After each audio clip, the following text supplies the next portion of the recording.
I'm delighted to welcome to the 70s Album Show one of the top keyboard players in the rock fraternity. He came to prominence with the Nice in the 1960s and went on to spectacular success with Emerson, Lake and Palmer.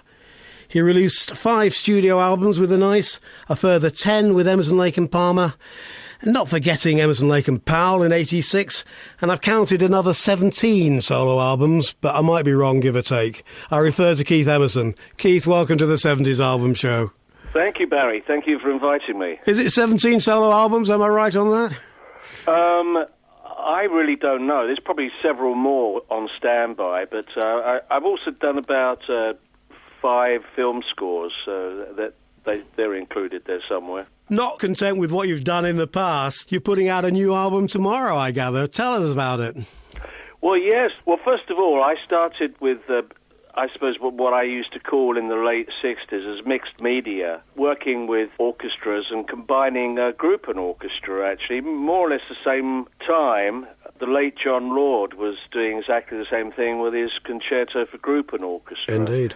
And I had a piece called the Five Bridges Suite, which was commissioned by the Newcastle Arts Council. So it seems to be that actually pretty much all of us, Rick Wakeman, who I'm sort of very friendly with, you know, he's obviously been involved with orchestras as well.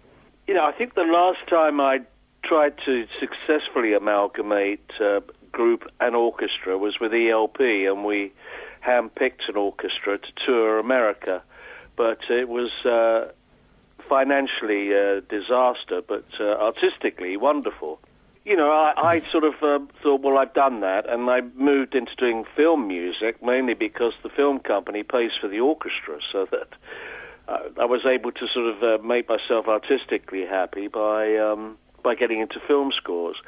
But it was about 6 years ago that I got a call saying that would I go to Beijing and play with the the Beijing Symphony. And it was a concert that they wanted to put together, utilizing some Chinese composer who did a piece called The Yellow River, and amalgamating it with my piano concerto. So I was flown to Beijing. Basically, the whole concert was to bring awareness to the Chinese about the green issue and how much pollution is being released into the air. So it was it is a sensitive issue over in China, as you probably understand. I was very happy to be involved in it. You know, I got very friendly with the conductor, Che Mickelson, and he was very pleased with the way that the Beijing concert had gone with the Beijing Symphony, and suggested that we address various pieces which I made popular with Emerson, Lake and Palmer. So I thought, well, yes, okay, we could do this, you know. I'd often fancied the idea, even when I was writing pieces like Tarkus back in 71, I always thought, well, this would be great played by an orchestra, but I just can't see any orchestra really being able to do that. You know, it's not the easiest of pieces, and changes time signature all over the place. But Turrier, you know, he wouldn't back down, and he said, no, I can put this together. I can, you know. So I was in California, and I had scores sent to me of the arrangements, and I proofread them and went through them all, and made my own contributions to the arrangements. And suddenly it seemed to come together, and I was asked, could I go to Munich along with my guitar friend and player, Mark Bonilla, who's played with me in my bands for about 3 years now. He's a great guitar player. He's from LA, isn't he? I read somewhere. Yes, and he lives just outside of LA in Woodland Hills at the moment. So it was great to have him on there as well, and that was it. We all flew to Munich. What I like about the album is that, and I've only listened to it once because a copy was sent to me yesterday, it works in terms of 2012, as it were. It doesn't sound dated in any way, shape or form. It's as if you've revitalised the Emerson, Lake and Palmer music. Yes, well, I feel the same way as well. when I was writing this for Emerson, Lake and Palmer, when I was writing certain pieces, which are on this album, I always had at the back of my mind that this would sound really wonderful played with an orchestra, but I never thought it'd be possible. It wasn't easy recording, but they got it together in the end. They were really a fantastic orchestra. Can I just go back to your youth, in fact, Keith? I read that you were brought up in Worthing. How did you get involved in the world of music? I don't think I had much opportunity, really. When I left school, my father wanted me to be situated in a proper job, sort of thing. Of course. And playing music, for me, was meant to be considered as I can earn some extra pocket money at it, but I was asked to resign from my first job, and it sort of went all downhill from there. And what was the job, out of interest? I actually worked in a bank. Oh, goodness me. Oh, I think lovely. they kept me away from the money side of it. I never saw Keith Emerson as a banker, I must admit. No, completely no way. No. So what sort of music were you listening to in those days?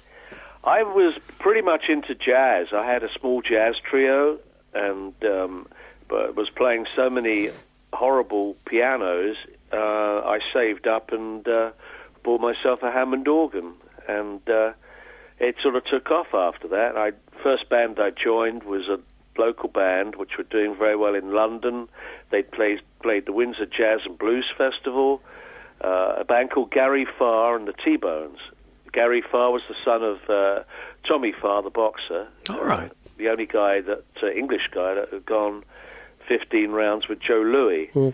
So Gary was, he was it was an up-and-coming band, the T-Bones, and we had a single out called I'm a Lover, Not a Fighter, which was appropriate. Mm. And, but, the whole blues scene was slowly merged into becoming R&B and... Well, I was going to ask about that because, I grew up in the 60s and we went from the early 60s, the Shadows, through to people like the Nice in the late 60s. How did the music sort of develop into progressive music from what was just a popular format, the 3-minute single, as it were? But the word, obviously, progressive wasn't used back then. Mm. We were known as either underground or psychedelic. Basically...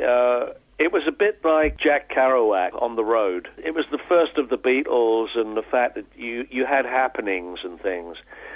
So I kind of got caught up in that whole movement and basically you could absolutely do anything you wanted on stage with the music.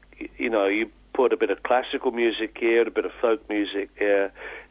We didn't actually label anything. It was just we just played music And what I find interesting is that the record companies, when you got into the studio, allowed you to put out this style of music. Yes, well, we were very fortunate because there was one of the very first independent record labels in London was formed by a guy called Andrew Loog Oldham, who managed the Rolling Stones back then.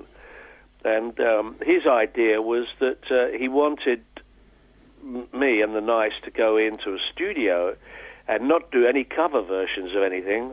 He wanted all original music. I guess he really, apart from the fact that he wasn't the fairest guy in the business and did actually cause other bands like the Small Faces a little bit of trouble, when they tried to get royalties.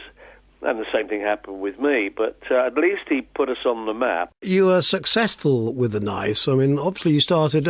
P.P. Arnold was in the band originally, wasn't she? Yes, wonderful singer. I put the band together for her. She had a single out called The First Cut is the Deepest. I remember it well. She wanted a band to go out on the road with and promote the single, which I was quite happy to do. But not all of her music... really appealed to the direction I wanted to go in, but Pat Arnold said, you're going to have about half an hour before I come out on stage, so play whatever you want. So we experimented, me with Lee Jackson, Brian Davison, and you were successful because you put out 5 albums, and you seemed to be at the top of the game when you split. Why was that?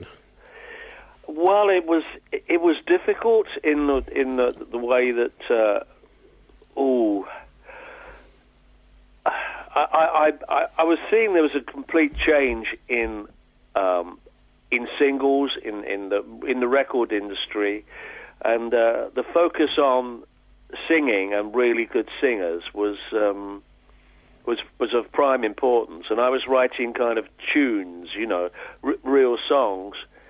And Lee Jackson, as good as what he is, he's kind of more like a raunchy Newcastle bluesy singer, and so it was a tough decision to make.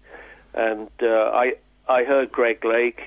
I think he was on the radio singing with King Crimson, and I thought, well, that's a voice, And then, of course, we found Carl Palmer after that. There was a story at the time, and I don't know if it's true or not, you will be able to tell me, that Hendrix was going to join the band and you were going to be known as Help, i.e. Hendrix, Emerson, Lake and Palmer. True or false? Well, not quite. You've got to get it right in chronological order. First of all, yes, I did tour with Jimmy on a package tour was put together. I think also Pink Floyd were on it, another band called The Move, Heir Apparent, and the Nice were on it with Jimi Hendrix. And yes, I did get to know him. But in 1970, when I formed Emerson, Lake and Palmer, one of the drummers that I was looking at was Mitch Mitchell, who from The Experience. Yes, yeah. And Mitch actually back then said, well, I might be able to get Jimmy interested. And I didn't quite jump at the idea. I just thought, well, I don't think that would really work,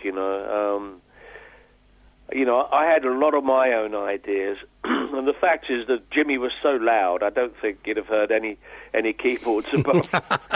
We didn't go for Mitch Mitchell. Greg and I finally chose Carl Palmer.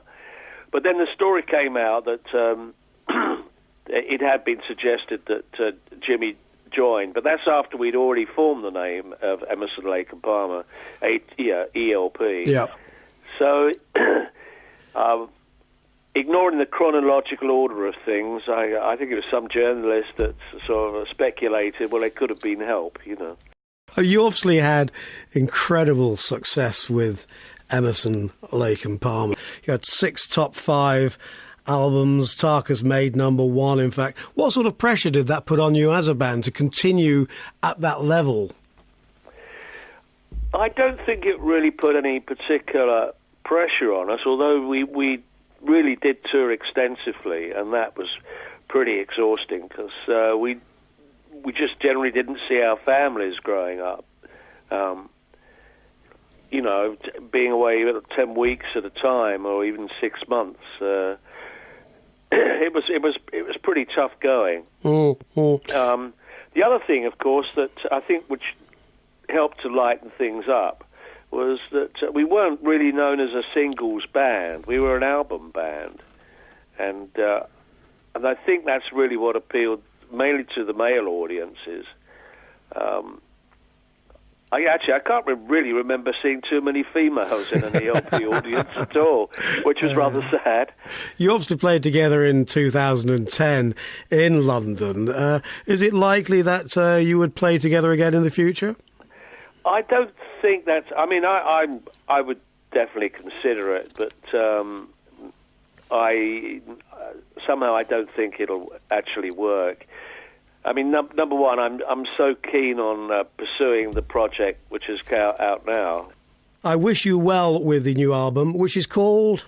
It's called The Three Fates. And it's a lovely album. I'm going to play a track from it now. Do you plan to tour with it, or what?